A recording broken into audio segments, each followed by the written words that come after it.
Jadi sebenarnya kalau urusan fashion itu kan kita sebaiknya seperti makanan juga ya, seperti makanan atau kosmetik.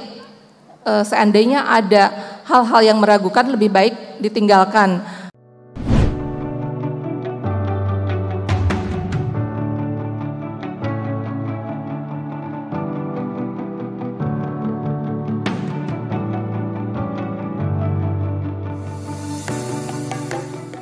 Nah, ini tadi kita barusan berbicara soal make up, skincare, segala macam ya. Nah, selanjutnya kita akan berbicara soal fashion nih. Karena ternyata fashion itu meskipun menutup seluruh aurat kita sebagai muslimah, kandungannya juga mesti diperhatikan. Bener ya dok ya?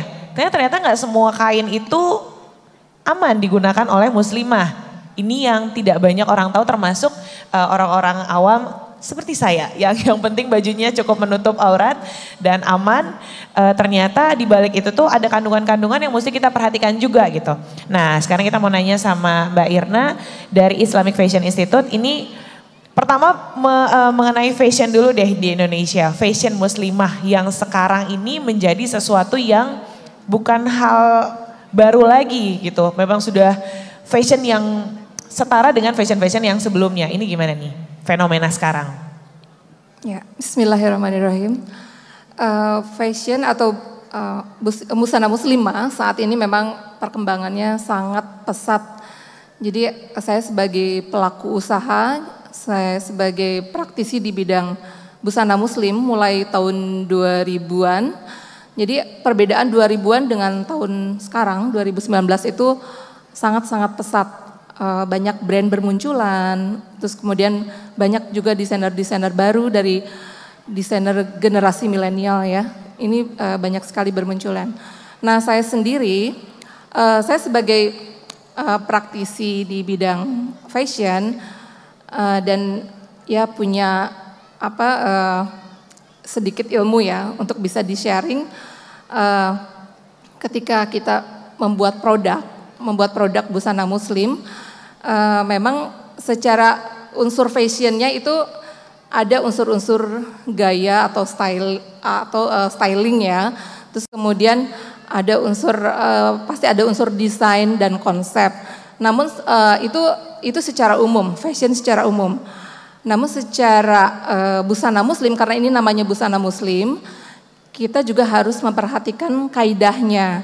Nah, kalau mungkin di makanan itu ada halal haram, kalau di busana itu lebih ke kaidah mungkin ya, kaidah busana muslim atau kaidah secara syar'i.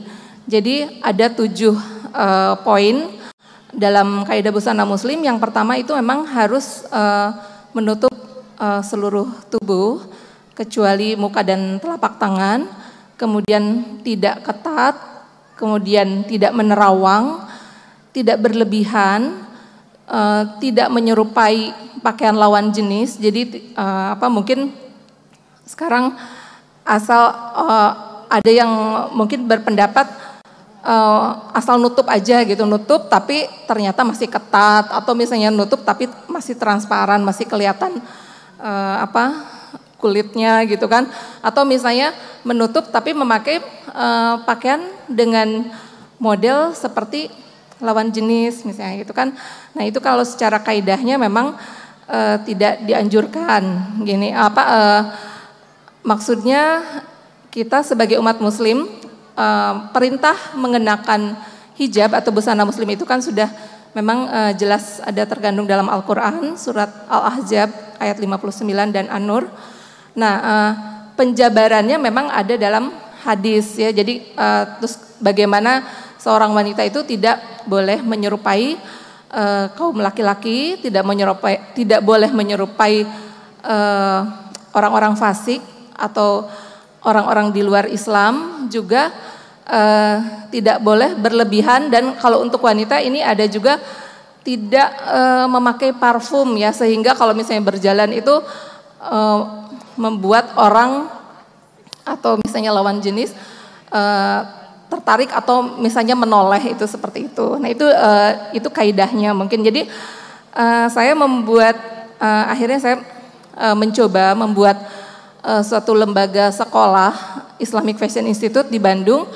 Itu adalah untuk Di antaranya adalah sharing tadi, sharing tentang ilmu fashion yang secara mungkin internasional, berlaku secara internasional, tadi masalah masalah gaya, masalah desain, masalah konsep, juga ini akan sharing mengenai masalah kaidahnya, kaidah busana muslim. Dan insya Allah Islamic Fashion Institute ini baru pertama kali ada di Indonesia. Bahkan kalau saya melihat kemarin waktu saya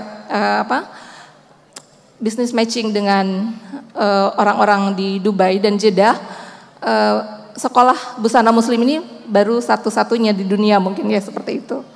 Jadi itu upaya kami dari Islamic Fashion Institute untuk mencoba memberikan batasan-batasan, dan untuk secara bisnisnya memang secara kaidah itu adalah aturan dari syariat.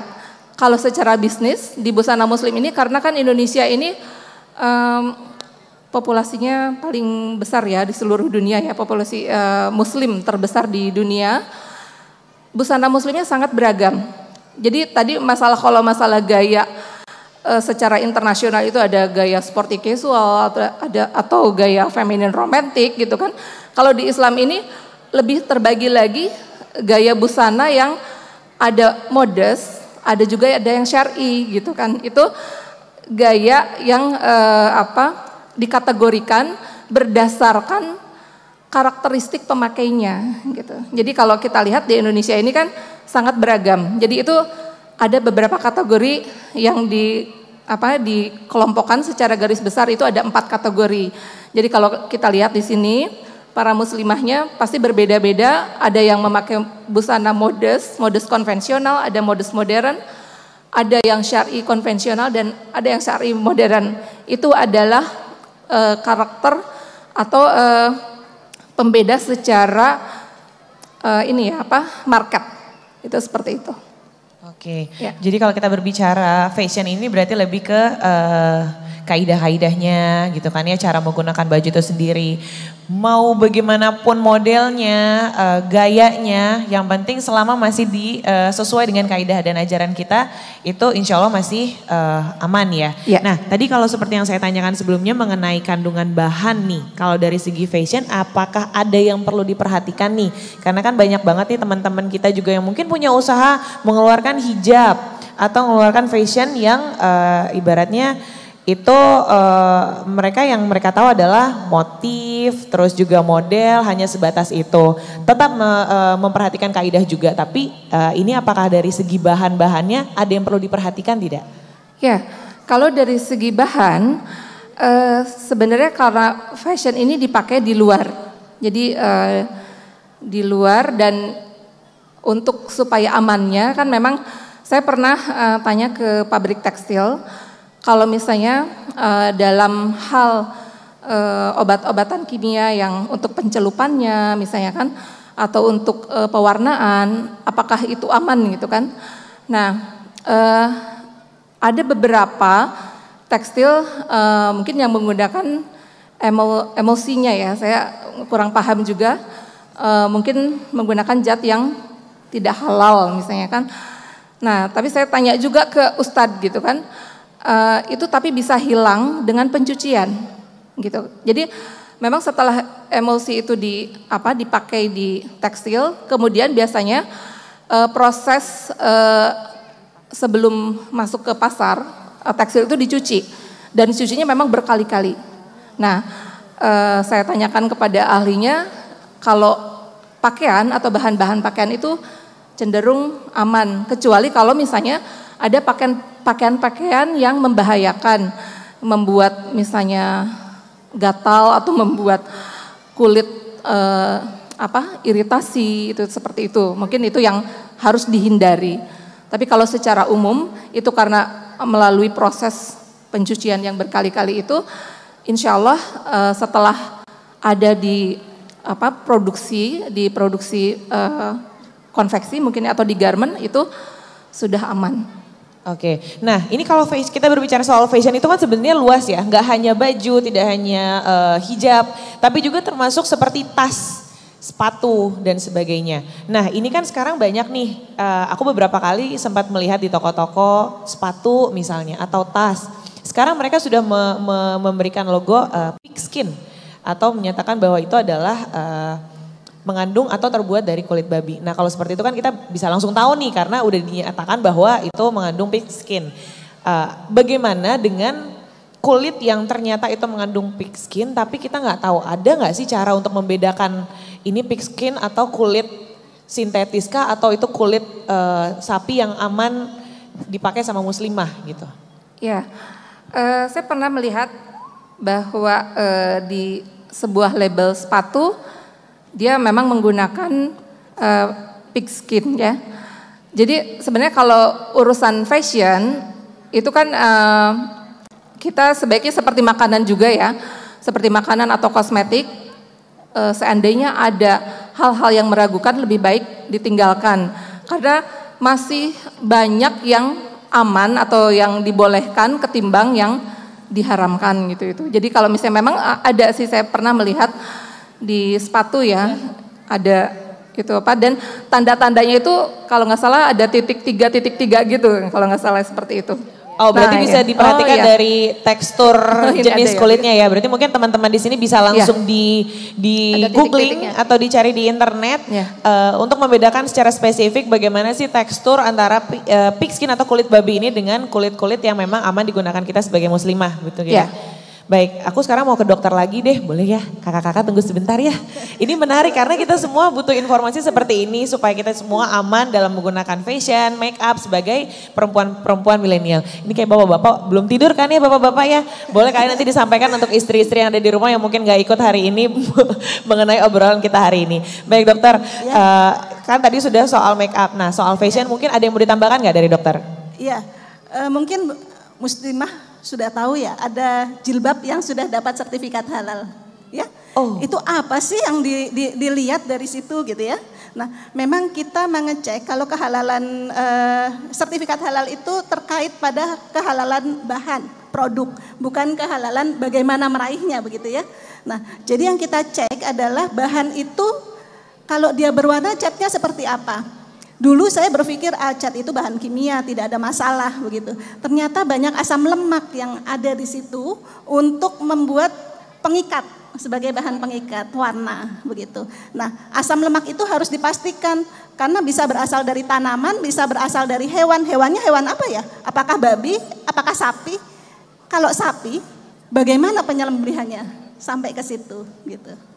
Tadi kan kalau Mbak Irna bilang kalaupun ternyata di proses pembuatan atau pencelupan motif atau warna pada kain ini memang mengandung asam lemak itu tadi, bisa dihilangkan melalui pencucian yang berulang kali. Nah ini kalau dari dokter mungkin ada saran yang lebih spesifik mungkin supaya memang si asam lemak itu pun kalau memang ternyata ada, itu bisa dihilangkan dan bagaimana sih kita bisa merasakan seperti apa sih kalau memang itu benar-benar sudah nggak ada gitu, supaya kita aman makainya. Iya memang ketika dia berasal dari hewannya sapi, itu tidak masalah begitu ya dengan tadi pencucian begitu. Tidak perlu harus dicuci 7 kali, salah satunya dengan tanah ya.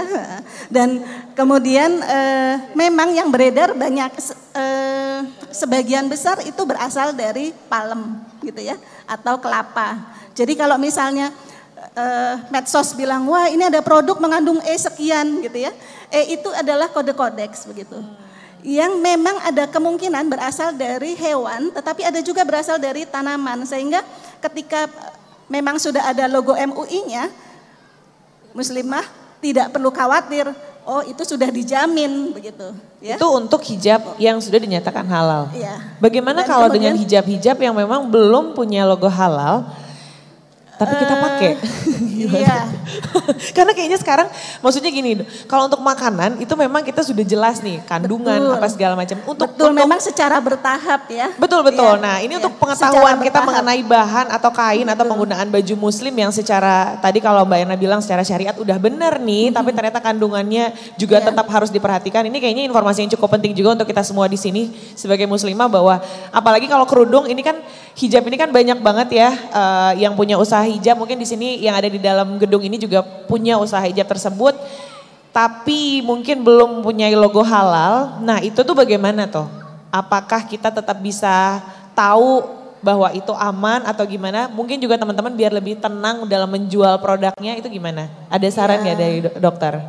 Ya karena memang undang-undang semua produk di Indonesia yang dijual harus halal ini juga baru diimplementasikan. Jadi memang ini bertahap. Seperti juga misalnya ada obat begitu ya, yang tadinya memang kita tidak tahu hutan belantara lah gitu, ini kehalalannya seperti apa, kan sama saja, baju juga begitu gitu ya. Jadi selama belum ada ya kita bisa memanfaatkan yang ada begitu. Tetapi ketika kita sudah tahu ya harus kita hindari begitu. Baik, terima kasih dokter.